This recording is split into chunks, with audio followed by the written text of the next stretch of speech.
Hey, what's going on, Guardians? TBL here, coming back at you guys with yet another first look at Destiny 2. This one is going to be showing off the Titan class and what you'll be getting if you choose to play on this character class in the Destiny 2 beta. We've already gone through Warlocks and Hunters, so if you need to see those, there should be links to those videos in the description box below. Go check them out. Especially considering the fact that you get different things if you play different classes. It's definitely worth it. Alright, first up for you Titans, you've got the Sentinel class. Your dreams of being Captain America have finally come true. For the grenades, you've got your Void Wall Grenade, your Magnetic Grenade, and your Suppression Grenade, of course. Basically the same as the Defender class of old. For your special ability, you have got the Barricade perk. This allows you to put up kind of a wall. First up, you've got Towering Barricade, where you press and hold circle to create a large barrier that can be used to reinforce a position with cover from enemy fire. It's really neat.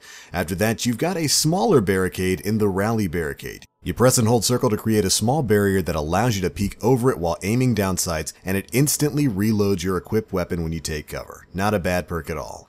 For your super, of course, we've got the Sentinel, where you can press the button, you gain a shield, you can throw it, you can block with it, you can melee with it. It's really, really cool. You can also actually summon a Ward of Dawn with this thing, but we'll talk about that in just a little bit. Next up is your jumps. Now, these jumps are going to be uniform across all three of the Titan classes, probably when the full game comes out, but it's definitely the same across the Sentinel class and the Striker class.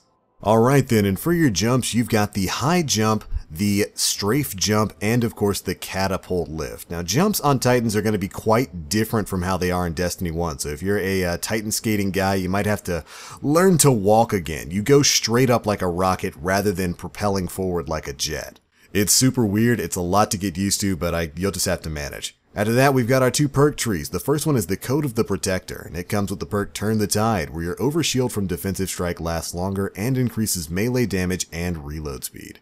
After that, we've got Rallying Force, where melee kills restore health for you and nearby allies. Defensive Strike, where you can kill an enemy with this melee ability to create an overshield around you and nearby allies. Neat way to take the overshield effect from year one and apply it to the entire party. And then finally we've got Ward of Dawn, where when your super energy is full, you can press and hold the super button to create a shielding dome to protect you and your allies. It is the classic Ward of Dawn from the Defender class in year one. After that, we've got the Code of the Aggressor with Shield Bash. After sprinting for a short time, use this melee ability to unleash a devastating shield bash that disorients enemies. Then we've got Superior Arsenal, where grenade kills will recharge your grenade energy. In the Trenches, where kills while surrounded by enemies will reduce the cooldown of your super. And then finally, Second Shield, where you can gain an additional shield throw charge while Sentinel Shield is active. So you can just throw one additional shield while you're in that super. Alright, that's it for the Sentinels. Next up is the classic Striker Titans of old, and not too much has changed other than the way the super itself works.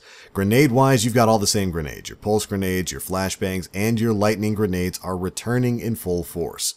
And for the most part, they function basically the way they did in Destiny 1. You've also got the same abilities across all your classes, your Towering and Rallying Barricades, but your super, Fist of Panic, Havoc, is a little bit different now. Now, instead of it being a one-and-done super, you're going to pop it, you're going to enter into an empowered state, and then you'll be able to rush around at increased speed. You'll get an electric shoulder charge, and you'll be able to pop that fist 2 more times. Your jumps are going to be the same. You've got High Lift, Strafe Lift, and of course Catapult, and your Code of the Earthshaker tree. Let's see what this has. Magnitude. Gain an additional grenade charge, increases the duration of grenade effects. This is kind of crazy. That's kind of the Armamentarium Light version right there, and it's just an intrinsic perk on the Striker class now. That's going to be insane. Then we've got Aftershocks, where damaging enemies with Seismic Strike recharges your grenade.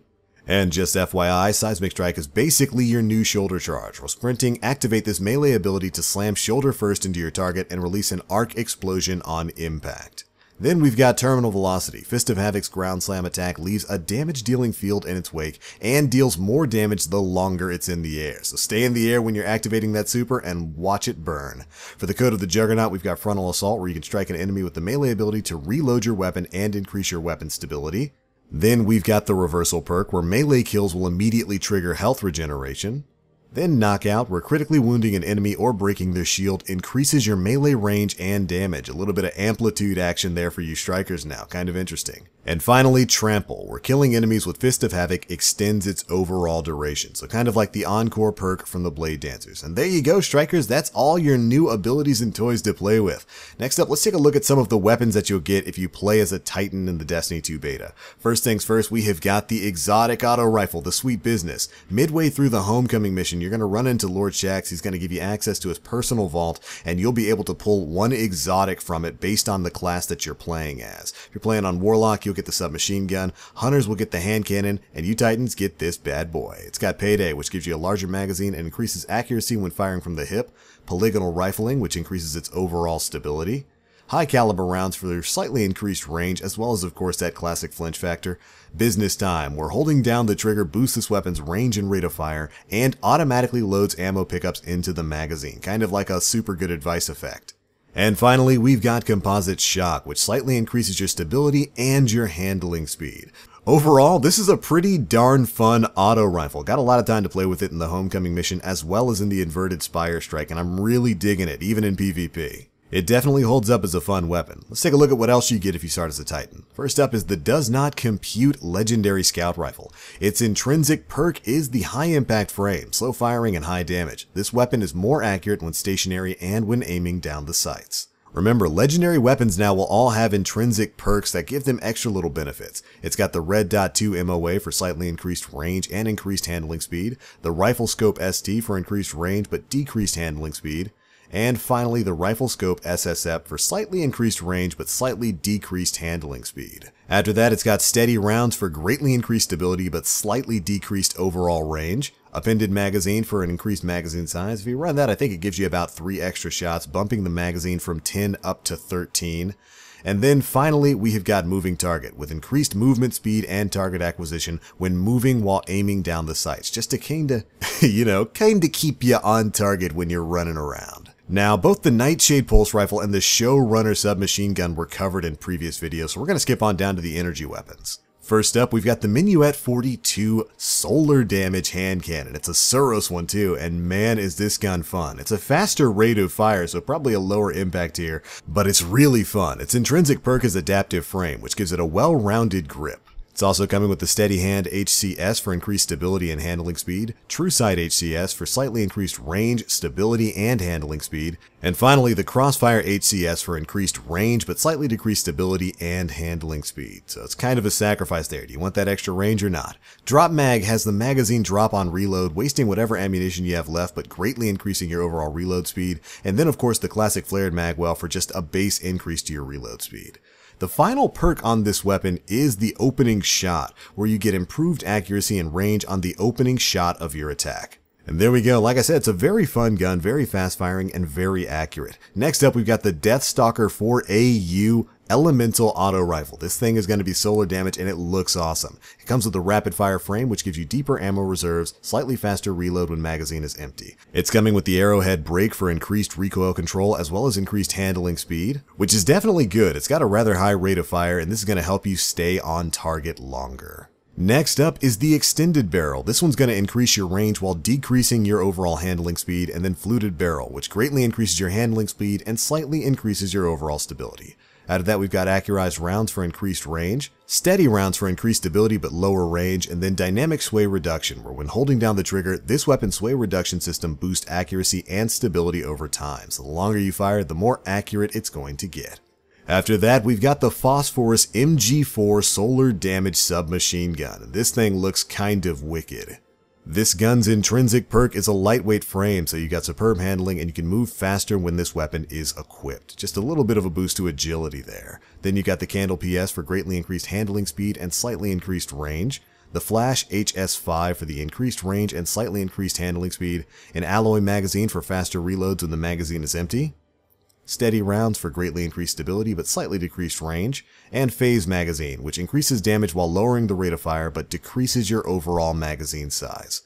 Finally, this thing's coming with the Dynamic Sway Reduction once again. The longer you fire, the more accurate it's going to become. Kind of like a better persistence, hopefully. That is it for the energy weapons. Let's take a look at the power weapons. We covered the Acantha D grenade launcher in a previous video, so let's take a look at the retrofuturist shotgun. This is the first shotgun I've had a chance to play with in Destiny 2, and it's actually pretty fun. It also comes with a lightweight frame for the handling, full choke, polygonal rifling, and smooth bore for its muzzle option. Smooth bore is probably going to give you a nice little boost of range there. Appended magazine increases your overall magazine size, of course. Assault mag greatly increases your stability and increases your rate of fire, which is a very interesting sounding perk. It's the first time we've been able to have something that increases the shotgun's rate of fire. And then an auto-loading holster. The holstered weapon is automatically reloaded after a short period of time, aka rest in peace Cocoon. I can't honestly say that I missed you. But alright Guardians, that's pretty much it for the weapons. If you want a quick look at the armor, you get the Noble Constant Type 2 set for you Titans out there. There's nothing really too special about it. You'll get more if you start running the strikes and opening up the chest at the end. And I do want to show that you get the Raptor ship, and for those who don't know, if you inspect your ship, you'll see that you can actually change its shader. You'll be able to get some vehicle mods to make your ship look a little bit different. Can't wait to see what that entails. But alright Guardians, that's pretty much it for your quick look at the Titan class. Now gameplay wise, the Titan definitely has seen some changes from its Destiny 1 version. You're not going to be flying across the map like crazy anymore. That's probably going to be the most jarring thing for any of you Titan skating monsters from Destiny 1. You're probably not going to be able to do that quite as much in Destiny 2. You'll notice that your jump, rather than propelling you forward, basically shoots you straight up into the sky as if you were a rocket. And to be perfectly honest, that definitely threw me off for the first couple of minutes that I was playing the class as. But you know, you learn to get used to it and just try not to skate all over the place, or else you'll find yourself way more vertical than you might actually have intended to be. The towering barricade is really cool, and it actually comes in really handy. It lasts for quite a surprising amount of time, and it grants you a great opportunity to jump in and out of gunfights and maybe get your health back. Overall, it's just a very helpful ability that I found myself using basically every time it was up. The supers feel good. Sentinel just feels like Sunbreaker, except it can block. And in more dire situations, it can turn into the classic Ward of Dawn of old, which just gives your team basically a perfect safe space to sit in there, get a little bit of an overshield, let their health regen, let their cooldowns regen, and just spend a little bit of time getting out of the fray of battle. And believe me, the battles in this game can get a little bit intense. The final fight of the Inverted Spire Strike definitely doesn't leave you a lot of cover to hide from enemies, so having a bubble is going to be very helpful. Striker, I've really only played in PvP, so I've only gotten about a match or two with it. It's a very fun class to play with, it moves around pretty quickly, and the super, oh my goodness, being able to pop your Fist of Panic and then run around, get that shoulder charge, and maybe pop another Fist of Panic is just, it's super duper good. Watch out for those Sentinels though, they are adept at shutting things down. But alright Guardians, that's pretty much it for your first look at the Titan class in the Destiny 2 beta. There is a lot of content to cover, and we will be going through all of it over the course of the next week and probably even beyond that. But alright, what class did you Guardians pick to play as in the Destiny 2 beta? Be sure to let us know down in the comment section below. But that's it for this one. Thanks so much for watching. I gotta get back to playing, so as always, I am TheBlackLink. You Guardians stay frosty.